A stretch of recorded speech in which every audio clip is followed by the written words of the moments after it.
कम ज़र्फ़ गिला कंदो भलो बिस्मिल्लाह कंदो परावन सां बि कंदा प्यार आहियूं असां त यारनि जा यार आहियूं असां त यारनि जा यार आहियूं असां त यारनि जा यार आहियूं असां त यारनि जा यार आहियूं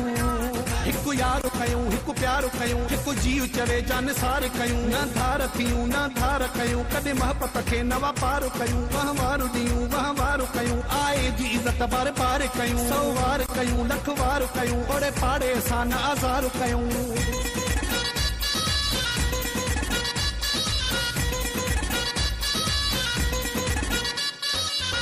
दुनिया सारी चवंदी हो कहीं सां बि न फिटायो मोहब्बत वारा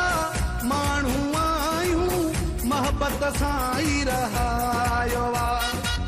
हिकु ज़बान पंहिंजी सच पहचान पंहिंजी तबियत सुठी ताबेदार आहियूं असां त यारनि जा यार आहियूं असां त यारनि जा यार आहियूं असां त यारनि जा यार आहियूं असां त यारनि जा यार आहियूं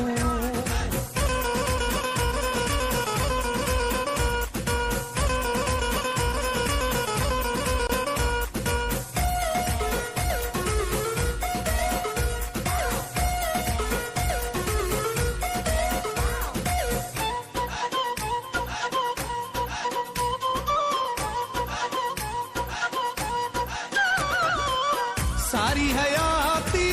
कसो खादी से संगत सां न फिटायो माण्हुनि बगेला गाॾियूं ठाहिया हूं पर मान कमायो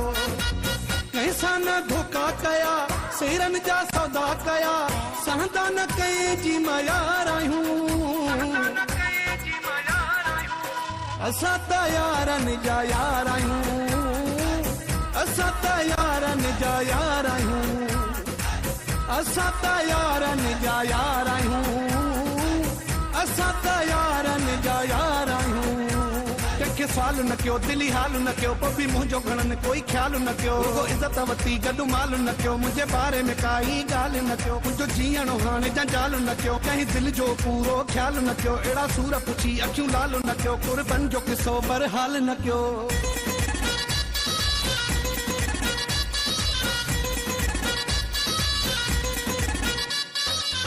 शम्स महर खे